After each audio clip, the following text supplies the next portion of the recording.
अस्सलाम वालेकुम नाज़रीन, आप हैरान हो रहे होंगे कि मैं इस वक्त कहाँ पर बैठा हुआ हूँ, मेरी बैकग्राउंड पर क्या है और मेरे ये सामने क्या है। तो सबसे पहले मैं आपको कुछ चीज़ें दिखाना चाहता हूँ कि ये देखिए कि मेरे सामने ये एक प्लेट है। इस प्लेट में लहसुन है। ये लहसुन वो लहसुन है जो देसी लहसुन कहलाता है, जो हम घर में बड़े शौक़ से खाते हैं कि चूँकि देसी है, हमारा अपना है, इसकी ग़िज़ाई वैल्यू जो है वो भी ज़्यादा है, तो इसलिए इसको प्रेफर किया जाता है। फिर एक किस्म ये है लहसुन की, ये निस्बतन बड़ा है, ये है चाइनीज़ लहसुन। अब देसी लहसुन और चाइनीज़ लहसुन, इन दोनों को हम रख लेते हैं। दो किस्में हो गई। और तीसरी ये मेरे सामने पड़ी हुई है। अब ये लहसुन देख लें, जो देसी लहसुन है वो इसके सामने, उसका साइज़ देख लें आप। उसके बाद जो चाइनीज़ लहसुन है उसका साइज़ देख लें। अब ये क्या है, मैं ये आपको क्यों दिखाना चाह रहा हूँ, इसकी आपको भी वजाहत करता हूँ, लेकिन उससे पहले हम वज़न करते हैं। ये मेरे साथ आपको वेट स्केल पड़ा हुआ भी नज़र आ रहा है, इलेक्ट्रॉनिक वेट स्केल है, इस वक्त 00 है। तो सबसे पहले हम देसी लहसुन उठाते हैं और उसका वज़न करते हैं। हम 0 करते हैं, नहीं बोला, ये हमने 2 डाल दिए हैं। 2 पे उसने बताया है कि ये तकरीबन 30 ग्राम वज़न है, यानी एक का वज़न को 15 ग्राम हो गया। अब हम लेते हैं चाइनीज़ लहसुन जी। अब इसका वज़न है 30 ग्राम। अब इसको उठाते हैं और इसका वज़न करते हैं जी। इसका वज़न क्या है? 210 ग्राम। इसको उठाते हैं, एक और करते हैं जी। इसका वज़न है 200 ग्राम। मैं बताना क्या चाह रहा हूँ? मैं बताना ये चाह रहा हूँ कि ये जो देसी लहसुन है मेरे हाथ में, इसका एक गट्ठी का वज़न 15 ग्राम, जबकि जो देसी लहसुन था जो साइज़ में इससे बड़ा है उसका 30 ग्राम। अब उसके बाद ये जो लहसुन है जो कि एक बड़े प्याज के साइज़ का है, उसका वज़न है 200 ग्राम, 210 ग्राम। तो फ़र्क क्या है, वजह क्या है, क्यों हमें इस पे जाना चाहिए या नहीं जाना चाहिए, इसको हम आगे जाकर डिस्कस करते हैं। तो यहाँ तक आपको बात समझ आ गई। अब हम आगे चलते हैं, मैं थोड़ी सी आपको बैकग्राउंड बताता हूँ, फिर हम इसके वज़न पे आते हैं कि मैं आपको ये वज़न क्यों दिखा रहा था। पाकिस्तान में जो काबिल काश्त रकबा है, जहाँ पे इस वक्त काश्तकारी की जा रही है, वो है तकरीबन 5 करोड़ एकड़।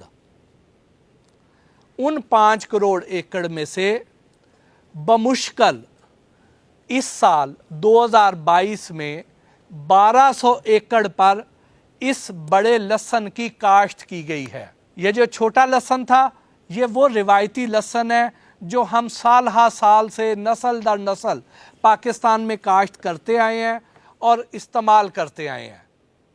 लेकिन अब आके जो ये वाला लहसुन है, जो कि G1 लहसुन है, जिसे G1 गार्लिक भी कहते हैं, ये लहसुन इस दफ़ा पाकिस्तान में 1200 एकड़ पे काश्त किया गया, जो कि अब तक की सबसे बड़ी काश्त थी। अब थोड़ा सा जो इसकी बैकग्राउंड है वो ये है कि देखिए कि आज से कुछ अर्सा पीछे चले जाएं तो पाकिस्तान में पोल्ट्री इंडस्ट्री नहीं थी, यानी ब्रायलर मुर्गी नहीं हुआ करती थी।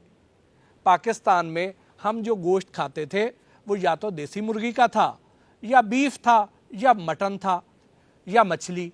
यही 3-4 किस्म के गोश्त थे नॉर्मली जो हमें दस्तयाब होते थे। तो अगर पोल्ट्री इंडस्ट्री पाकिस्तान में डेवलप ना होती, यहाँ पर ब्रायलर मुर्गी ना आती, तो आज हम 5,000 रुपये किलो में भी मटन लेना चाहते तो वो नहीं मिल सकता था, जो कि आजकल इलाके के हिसाब से को 2,000 रुपये से लेकर 2,500 रुपये किलो में मिलता है। बीफ भी पाकिस्तान की ज़रूरियात पूरी नहीं कर सकता था, देसी मुर्गी तो बिल्कुल नहीं कर सकती थी। यानी आबादी में जिस तेज़ी से पाकिस्तान में इजाफा हो रहा है और जिस तरीके से हमारी ईटिंग हैबिट चेंज हो रही है, तो हमारी गोश्त की तलब बढ़ी है।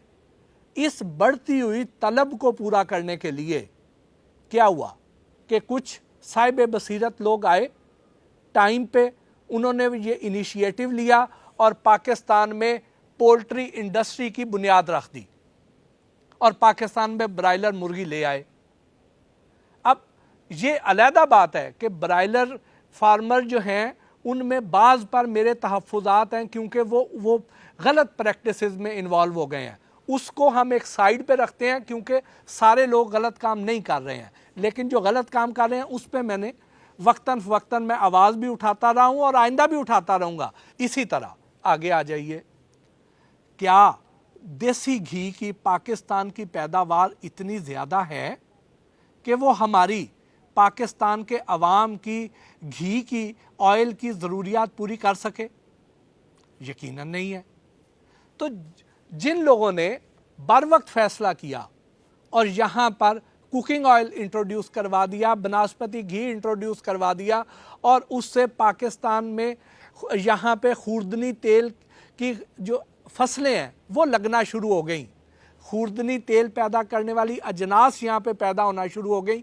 यहाँ पर घी और कुकिंग ऑयल इंडस्ट्री डेवलप हो गई और हमारी यहाँ पे ज़रूरियात पूरा होना शुरू हो गई। अगर हम उसकी तरफ ना जाते तो हम आज एक एक कतरे ऑयल के लिए तरस रहे होते, घी के लिए तरस रहे होते, हमें ना मिलता। यहाँ पर पाकिस्तान में जो गंदम है वो आज भी जो बहुत अच्छी फार्मिंग करता है, जिसकी अच्छी फसल होती है, वो 30 से 35 मन फी एकड़ पैदावार हासिल करता है। लेकिन आज अगर एक बंदा उठता है, उसका ये विजन है, वो देखता है कि अमेरिका जो है वहाँ पे जो एक किसान है वो तो इससे 100 मन से ज़्यादा फी एकड़ पैदावार हासिल कर रहा है। ऑस्ट्रेलिया में इतनी ज़्यादा पैदावार हासिल की जा रही है। हमारे हमसाया मुल्क इंडिया में कुछ 60-70 मन फी एकड़ पैदावार हासिल की जा रही है। हम इतने पीछे क्यों हैं? तो वजह यह है कि हमने उस तरफ तवज्जो ही नहीं दी है। हम जो भी लेटेस्ट जो डेवलपमेंट होती है, जो रिसर्च होती है, उसकी तरफ हम मुतवज्जो नहीं होते हैं। हम अपने रिवायती तरीक़ों के साथ चिमटे रहते हैं, जिसकी वजह से एक ज़रई मुल्क होने के बावजूद आज पाकिस्तान ज़रई अजनास बहुत बड़ी मिकदार में दरामद कर रहा है और कसीर ज़र मुबादला खर्च कर रहा है, जिसकी वजह से पाकिस्तानी रुपया डे बाई डे कमज़ोर होता चला जाता है और डॉलर जो है उसके मुकाबले में मजबूत होता चला जाता है, क्योंकि हम एक इम्पोर्टिंग कंट्री बन के रह गए हैं। पाकिस्तान में लोग इनिशिएटिव नहीं लेते हैं। और अब हम वापस इस सारी गुफ्तगू को मोड़कर फिर वापस लहसुन की तरफ आते हैं कि अगर हम ये देसी लहसुन ही पाकिस्तान में लगाते रहते हैं तो देसी लहसुन जो है उस पे 1 एकड़ का जो खर्चा है वो तकरीबन 1 लाख रुपया है और उसकी जो पैदावार है वो तकरीबन 1 एकड़ में से 2000 किलोग्राम है और उससे एक किसान को तकरीबन 1 लाख रुपए का फ़ायदा होता है अगर उसकी फसल बहुत अच्छी हो। अब इसी पीरियड के दौरान वो अगर दूसरी फसलें लगाता है तो वो गन्ना अगर लगाता है जो कि 1 साल की फसल है, अगर गन्ना लगाता है तो उस पर ख़र्चा आता है 1,70,000 रुपये फ़ी एकड़। उसकी पैदावार उसकी 900 मन से 1000 मन हो, उसका 250 रुपये मन रेट भी उसको मिल जाए तो भी उसको 65,000 से 90,000 के रुपए के दरमियान साल बाद उसको मुनाफा मिलता है। अगर गंदम लगाता है 35,000 रुपये उस पर ख़र्चा है, 30 से 35 मन बड़ी अच्छी एवरेज आए तो 30 से 35 मन है, 2200 रुपये मन रेट है। अगर उसको पूरा रेट मिल जाए, जो कि पूरा मिलता नहीं है बदकिस्मती से पाकिस्तानी किसान को, तो भी कोई 35,000 से 45,000 के दरमियान एवरेज एक किसान को मुनाफा होता है गंदम में से, जो कि मैं बहुत बड़ी फिगर बता रहा हूँ, नॉर्मली इतना भी नहीं होता। अगर मकई लगा ले तो वो 65,000 रुपये उसका तकरीबन ख़र्चा है और 90 मन तकरीबन एवरेज पैदावार है। 2,000 रुपये इस दफ़ा रेट हुआ है, नहीं तो 1200-1400 रुपये रेट हुआ करता था मकई का। इस दफ़ा 2,000 रुपये रेट है, तो वो तकरीबन 1.25 लाख 1 एकड़ में से कमा सकता है, वो भी जिसकी फसल बहुत अच्छी होगी। इसी तरह चावल में से कोई 60 से 70 हज़ार 1 एकड़ में से कमा सकता है। आलू में से कोई 60-65 हज़ार कमा सकता है अगर अच्छी फसल हो। तो ये अब आपने जो मुकाबले में जो फसलें हैं उनके आपने मुनाफे का भी जायज़ा ले लिया। तो अब हम आते हैं इसकी तरफ जो कि लहसुन का शहंशाह है। इतना बड़ा लहसुन आपने नहीं देखा होगा। अब जीवन लहसुन जो है, इसकी अगर हम फ़ी एकड़ लागत का तखमीना लगाएं तो ये तकरीबन 60-65 लाख में 1 एकड़ की लागत आती है। अगर हम इस पे इसकी जो पैदावार की बात करें, पैदावार इसकी एक मुख्तात अंदाजे के मुताबिक 8,000 किलोग्राम है और इसका जो इस साल का रेट मौजूदा आज के दिन जो रेट है वो है 7,500 रुपये किलो। 7,500 रुपये किलो का मतलब हो गया तकरीबन 6 करोड़ रुपए। अब 6 करोड़ रुपए हैं, अगर इसको हम इस बात पे करते हैं कि जो आज का मौजूदा रेट है और अभी ये रेट मज़ीद ऊपर जाना है, क्योंकि जो लोग इस वक्त जीवन लहसुन लगाना चाहते हैं उनको बीज मिल नहीं रहा है। जो छोटे छोटे फार्मर थे जिनके पास उतना ऑथेंटिक बीज नहीं था, वो भी अपना बीज बेच के फारग हो चुके हैं और अब इसका रेट 7,500 रुपये किलो है। और जैसे जैसे इसकी काश्त का टाइम नज़दीक आना है, ये रेट बढ़ के हो सकता है 8,000 हो जाए, 9,000 हो जाए या 10,000, क्योंकि कुछ नहीं कहा जा सकता। पाकिस्तान में पिछले साल जब इसकी काश्त हुई थी तो उस वक्त 5400-5500 यानी तकरीबन 5,500 रुपये किलो रेट तो पिछले साल गया था आखिरी रेट, और उस वक्त 5,500 रुपये किलो रेट गया था। आज 7,500 रुपये किलो रेट है। तो इसका मतलब ये हो गया कि रेट किसका ऊपर जाता है? उस प्रोडक्ट का रेट ऊपर जाता है जिसकी डिमांड ज़्यादा होती है और सप्लाई कम होती है। तो अब आप ये देखिए कि इस दफ़ा सिर्फ 1200 एकड़ पर लगा और रेट 7,500 रुपये किलो है, और अगले साल फिर रेट पता नहीं क्या होगा। अभी तो मुसलसल रेट ऊपर जा रहा है। आप में से यकीनन बहुत से लोग इस फिगर पे शायद यकीन ना करें कि नहीं, कहाँ 6 करोड़ 1 एकड़ में से आ सकता, हमको उस ज़मीन में सोना तो नहीं लगा रहे ना। यकीनन आपके ज़हन में ये सवाल आएगा, लेकिन ये हकीकत है, ये आ रहा है। आज से पहले जब मैंने ये वीलॉग इस पे किया था कि 1 एकड़ से करोड़ रुपए से ज़्यादा कमाएं, तो मैंने आपको बताया था कि एक लहसुन इतना बड़ा होगा, तो बहुत सारे लोग इस पे यकीन नहीं कर रहे थे कि इतना बड़ा लहसुन कैसे हो सकता है। आज मैंने आपके सामने रख दिया। तो अब आपके ज़हन में अगला सवाल ये आएगा कि हम इसे बेचेंगे कहाँ पर? कि लगा तो लिया, आपने हिम्मत कर ली, आपने कहा कि हम ये एक रिस्क ले लेते हैं और करते हैं, इसको कर लिया, बेचेंगे कहाँ पर? तो आप हैरान होंगे कि दूसरी जो अजनास हैं, जो दूसरी क्रॉप्स हैं, वो आपने जब बेचनी होती है तो आप आड़ती से रब्ता करते हैं, आप मंडी लेके जाते हैं, तो फिर जाके आपकी वो बिकती है। लेकिन इस केस में आपको कहीं नहीं जाना। अभी आपने फसल लगाई होगी तो जो इसके गाहक हैं वो आपको खुद ढूंढते हुए आ जाएंगे। आपको कुछ नहीं करना, उनको पता चल जाए सही कि ये कहाँ पे ये काश्त हो रहा है, खुद ढूंढते हुए आएंगे। और अभी आपकी फसल ज़मीन में खड़ी होगी तो आपको एडवांस दे जाएंगे। यानी इसकी डिमांड का आलम इस वक्त तक ये है। फिर आप देखें कि जैसे आपको मैंने पहले मिसाल दी कि जो अर्ली अडॉप्टर्स हैं वो फ़ायदा उठाते हैं। वो अर्ली अडॉप्टर्स पोल्ट्री में भी थे, वो अर्ली अडॉप्टर्स कुकिंग ऑयल और बनास्पति घी में भी थे, और वही अर्ली अडॉप्टर अगर आज 100 मन फ़ी एकड़ वाला बीज लेकर आ जाते हैं गंदम का और वो उसे काश्त करते हैं तो वो भी यही फ़ायदा उठाएंगे। तो अब जो बंदा, जो शख्स इसमें आ गया टाइम पर, वो भी यही एडवांटेज उठाएगा, क्योंकि अगले 5-7 साल कम से कम 2030 तक तो ये सिर्फ बीज की ज़रूरत पूरी करेगा बमुश्किल, क्योंकि इस दफ़ा 1200 एकड़ है जो इस साल फसल आई है, और 2022 में जो काश्त होगी वो अंदाजे के मुताबिक को 5000 एकड़ होगी। तो जब तक 2 से 2.5 लाख एकड़ यहाँ पर लहसुन काश्त नहीं होता तो हमारी ज़रूरत पूरी नहीं होती। पाकिस्तान तकरीबन 20 अरब का सालाना लहसुन दरामद करता है। दुनिया में 20 अरब डॉलर की मार्केट है लहसुन की, जिसमें सबसे ज़्यादा शेयर चाइना का है जो ये वाला लहसुन पैदा करता है। पाकिस्तान तो किसी कतार शुमार में ही नहीं है। लेकिन अगर ये जो फसल है ये हम लेकर आते हैं, और हमारे वाला बीज तो दुनिया में किसी के पास है ही नहीं, ये तो टोटली है ही पाकिस्तान की क्रॉप। और जो लोग ये समझते हैं कि ये हाइब्रिड है, इससे आगे फसल नहीं होनी है, वो भी गलतफहमी का शिकार है। ये हमारा अपना बीज है और हाइब्रिड नहीं है। इससे आगे आप फसलें लेंगे, और फसलें लेंगे तो इसका बीज बिक रहा है। अगर ये बीज बिक रहा है तो इसका मतलब हाइब्रिड तो ना हुआ, इसी से ही आपने अपनी फसल आगे लगानी है। तो उसके बाद पाकिस्तान की ज़रूरत पूरी होने के बाद एक्सपोर्ट की मार्केट अभी पड़ी है, उसमें पाकिस्तान ने अपना हिस्सा कमाना है।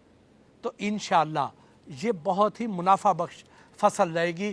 कम से कम 8-10 साल तो आप अर्ली अडॉप्टर का एडवांटेज ले जाएंगे, जो कि अभी आजकल के दिनों में बहुत ज़्यादा है। जो आगे जाके जब इसका फैलाव बढ़ गया तो ग्रेजुअली कम ज़रूर होगा, लेकिन आम फसल की निस्बत फिर भी बहुत ज़्यादा फ़ायदेमंद रहेगा। नाज़रीन, यहाँ हम बात कर रहे हैं कि अगर आपने 1 एकड़ में से 8000 किलोग्राम पैदावार हासिल कर ली है और रेट है उसका 7500 रुपये किलो, तो आप यकीनन 6 करोड़ रुपए 1 एकड़ में से कमा सकते हैं। लेकिन अगर हम ये समझते हैं कि आपके पास उतनी स्किल्स नहीं थी, महारत उतनी नहीं थी, या आपने उतनी खाद और उतनी दवाइयां नहीं डाली हैं, या आपने अपनी फसल का प्रॉपर्ली ख्याल नहीं रखा है, तो आपकी पैदावार कम हो जाएगी। ठीक, लेकिन हम उसको बहुत ज्यादा कम कर देते हैं, हम उसे आधी कर देते हैं। आधी भी कर दें तो 4000 किलोग्राम फी एकड़ और 7500 रुपए रेट हो तो भी आप 3 करोड़ रुपए कमा सकते हैं। लेकिन अगर हम इसको और ज्यादा गिरा दें कि यार इससे कम तो किसी सूरत नहीं हो सकती, तो देसी लहसुन के बराबर तो पैदावार हो ही जाएगी ना। तो देसी लहसुन हमारा होता है 2000 किलोग्राम फी एकड़ और 7500 रुपए उसका बीज का रेट भी अगर हमें मिल जाए तो भी हम 1.5 करोड़ कमा सकते हैं। तो अगर उस हिसाब से देखें तो इसके मुकाबले में बाकी हम जितनी भी फसलें लगा लें उसमें से जितना भी मैक्सिमम मुनाफा हासिल करने की कोशिश कर लें तो इससे कई गुना कम है। तो ये फसल हर लिहाज से कहीं ज्यादा मुनाफा बख्श साबित हो सकती है दूसरी फसलों के मुकाबले में।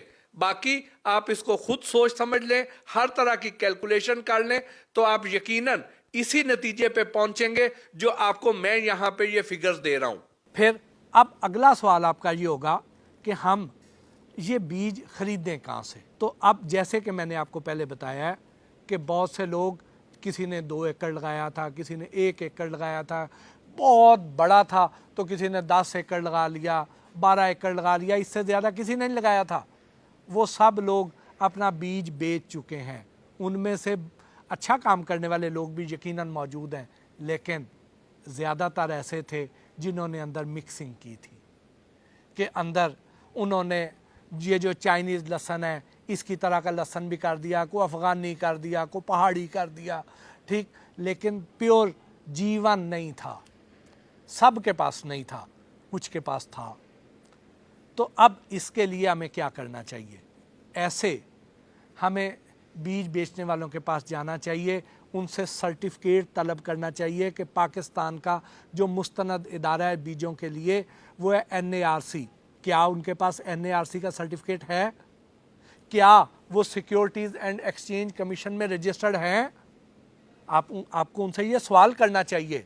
फिर आपको ये देखना चाहिए कि उनका जो लहसुन है उस लहसुन में क्या उसका जो तना है वो इतना मोटा है। आप ये देख रहे हैं, ये उसका तना है। ये देखिए, ये जो छोटा सा एक तना है, ये है देसी लहसुन का। अब इसमें और इसमें ज़मीन आसमान का फ़र्क है, ठीक। इसी तरह ये चाइनीज़ लहसुन का तना देख लें, अब इसमें और इसके तने में फ़र्क देख लें।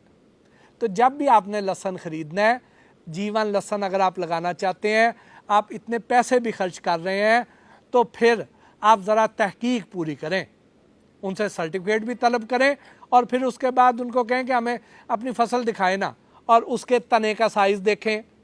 फिर उसके बाद आप ये देखें कि वो जो है कोई भी लहसुन ले लें तो उनके पीछे जो रूट है, ये उसकी जड़ें हैं, ये जड़ें जो है इसका साइज़ भी देखें। अब ये देखें कि ये देसी लहसुन है, इसके पीछे ये आपको जड़ें नज़र आ रही हैं, और इन दोनों की जड़ों का साइज़ देख लें, ये जड़ें देखें कितनी सेहतमंद आपको नज़र आ रही हैं। इसी तरह ही ये इसमें तो चाइनीज़ में तो खैर जड़ें उस तरह है ही नहीं है, तो आपने जड़ों का साइज़ भी देखना है, आपने इसकी तुरी का साइज़ भी देखना है। तो आपने जब भी जाना है आपने देखना है ये सारी निशानियां जो आपको मैंने बताई हैं, आपने देखना है कि उसके ऊपर ये जो छिलका है ये प्योर वाइट है या नहीं है, ये ना हो वो हल्का सा पिंक हो, वो कोई और वैरायटी हो, तो ये सारा कुछ आपने देखना है। तो उसके लिए आप एक काम कर सकते हैं आसानी के लिए कि आप क्विंटेक्स सीड पर भरोसा कर सकते हैं, क्योंकि मैंने जब इस पर पूरी रिसर्च की तो मैंने ये देखा कि क्विंटेक्स सीड वाले जो हैं वो ये सारे रिक्वायरमेंट पूरी करते हैं। आपने एक और शय देखनी है, वो क्या देखना है कि जब आप बीज खरीदने जाएं तो आप देखें कि इन्होंने बीज रखा कहाँ पर हुआ था। अब जितना बड़ा ये वेयर हाउस है, यहाँ पे लाखों किलोग्राम, जिस तरह यहाँ पे बहुत ही अच्छे अंदाज में, बहुत ही साफ़ सुथरे अंदाज में और नफासत के साथ क्वालिटी स्टैंडर्ड्स को मेंटेन रखते हुए यहाँ पर जो स्टॉक किया गया है, ये भी आपको पूरे पाकिस्तान में कोई ऐसा वेयर हाउस नहीं मिलेगा, कोई ऐसा जीवन लहसुन का फार्मर नहीं मिलेगा जिसके पास ये टेक्नोलॉजी हो, जिसके पास इतना बड़ा वेयर हाउस हो, जिसने इतने अच्छे अंदाज में इसको यहाँ पे हैंग किया हो कि आप देखें कि ये नहीं है कि ये ऊपर नीचे ढेर लगा के रख दिया गया है कि उसके अंदर हवा ही ना गुजर सके। ऐसा नहीं है, यहाँ बाकायदा फ्यूमिगेशन की गई, यहाँ पे उसको आप देखें कि बाकायदा उसके लिए अलहदा ये रैक्स बनवाए गए हैं, फिर उनको हैंग किया गया है।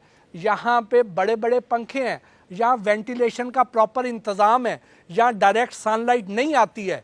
ये सारा कुछ आपको किसी और जगह पर नहीं मिलेगा, सिर्फ यहाँ क्विंटेक में ही मिलेगा।